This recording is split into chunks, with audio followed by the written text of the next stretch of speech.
Welcome to a special edition of RNN News. Today, we are highlighting a shocking report that's come out from Associated Press. They did a 5-month study on the nation's water supply, and some, frankly, almost unbelievable information has come out. With me is a noted regional water expert. Actually, he has connections nationwide, and he's sought out quite often for his expertise on water quality. It's Stephen Russo. Stephen, welcome to the show. Glad to be here, Dave. It's nice to be here to be able to make the people aware of the problems that we have out there. We're going to ask Stephen to respond to a number of points in the study, but first let me read from the report and give you some of the background. A vast array of pharmaceuticals, including antibiotics, anticonvulsants, mood stabilizers, and sex hormones, have been found in the drinking water supplies of at least 41 million Americans, the Associated Press investigation reported. It was a 5-month inquiry.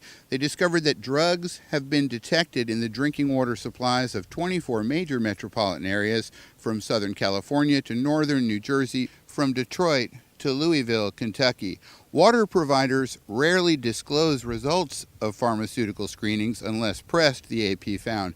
For example, the head of a group representing major California suppliers said the public, and this is a quote, doesn't know how to interpret the information, end quote, and might be unduly alarmed. Is the public capable of interpreting this kind of information if it's expressed properly? And is this information really kept from the public? Well, definitely a lot of it for years has been kept from the public because this is just now coming out, and I've known about it for the last 13, 14 years when a young lady years ago doing a high school science project found pharmaceuticals in the water. That's one of the first things that started this investigation. And now they find them everywhere across the country. And it's only one thing in the water, let's face it, all right? There's many of things that over long periods of time that are going to have an effect on you because they're vaporized at low temperatures in your shower. For a long time, you've been talking about chlorine as being problematic. And, of course, a lot of people can smell the chlorine in drinking water, but whether you can smell it or not, if you test for it with a simple pool testing kit, you'll find that your water supplied to you by whatever it is, the county, the city, whatever water company you got, it's loaded up with chlorine, and you suggest that potentially can be a problem. Well, the reason definitely. Chlorine, when it was put in our water, it's just opened up Pandora's box of medical dangers. And it's there, and the reason that I talk so much about chlorine is because most people can smell it coming right out of their tap, and they know that it's present. Things like these pharmaceuticals and chloroform, these things, they're in the water, but you don't know they're there. You have to test for them to find them. And that's only one culprit, but it amazes me that something like this comes out and they make a big deal out of it, but there's thousands of other contaminants in there that hurt just as bad as these pharmaceuticals. And frankly, AP originally tweaked to this concept to do the study because they came across lots and lots of research that had been done over the years. It just had never been collated, never been cross-referenced, or never been reported. Members of the Associated Press National Investigative Team reviewed hundreds of scientific reports, analyzed federal drinking water databases, visited environmental study sites and treatment plants, and interviewed more than 230 officials, academics, and scientists. They also surveyed the nation's 50 largest cities and a dozen other major water providers, as well as smaller community water providers in 50 states. Now, this show will be seen on the internet worldwide, and certainly this is a worldwide problem. We're suggesting that there may very well be a connection between water quality problems and our cancer rate.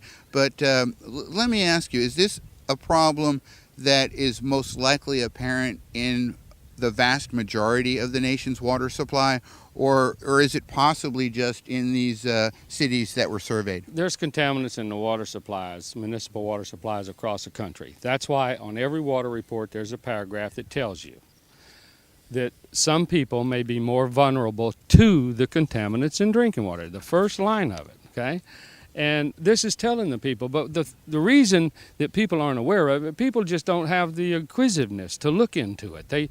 They always seem to be relying on someone else to take care of their problem. The problem is it's their problem, and they're the ones that need to do something about it, because the municipal water companies can only go so far. And they're always going to have to put things like chlorine in the water in order to keep from picking up any contaminant as it passes through the lines on the way to the house. So you kind of wonder, how safe it is. Now, well, it's when you mix them. But I want to make it clear that you're not putting any kind of hit or saying anything negative about the water companies themselves. They are required to put the chlorine in, and surely they don't want to send you water that is full of bacterial content. But there are other things in the water as well. Officials in Philadelphia said testing there discovered 56 pharmaceuticals or byproducts in treated drinking water, including medicines for pain, infection, high cholesterol, asthma, epilepsy, mental illness, and heart problems. 63 pharmaceuticals or byproducts were found in the city's watershed, which serves 850,000 people in northern New Jersey, and found a metabolized angina medicine and the mood-stabilizing carbamazepine in drinking water. A sex hormone was detected in San Francisco's drinking water. The drinking water for Washington, D.C. and surrounding areas tested positive for 6 pharmaceuticals. 3 medications, including an antibiotic, were found in drinking water supplied to Tucson, Arizona. This problem is everywhere. You have to watch what drug that you're taking with another drug.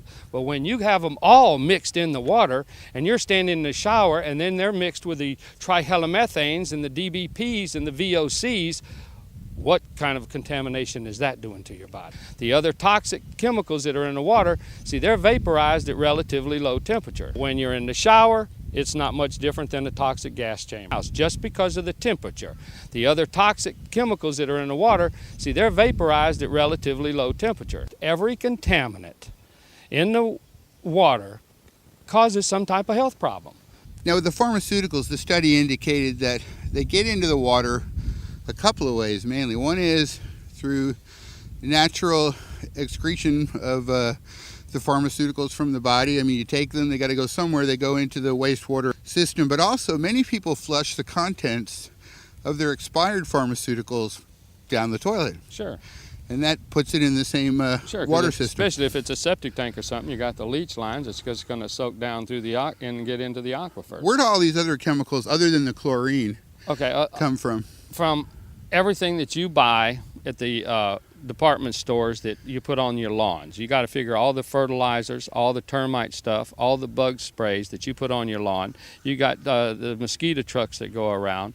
You've got the waste from the factories that are injected into the aquifers. The earth is no different than any other filter, and we're producing too many contaminants that are going through, and it's just too much getting through. And it's getting into the aquifers. That's why when I watch the deal on television about WSRE, they're swimming in the aquifers underneath the ground, and they're showing things like tires and cans of antifreeze that are underneath the ground in the deep aquifers. So if that stuff can get in there, the stuff that run off from your golf courses, all the poisons that they put on the golf courses and fertilizers, and you do on your lawns and everything else in the airs and the factories and leach lines at septic tanks and everything else, that's all going to land up in the aquifers. That's why no one system, no one type of a filter will take them out. That's why you have to have different stages. And that's why I was talking about the Ultramax earlier, because it will backflush and clean itself. The earth can't. The Ultramax has everything in it every other system only has part of. How can it not be the best? Mimicking the natural hydrological cycle of the earth, yet going beyond. Healthy water, healthy life. Visit us at healthywatermen.com or call 903-326-1103. Do it right the first time.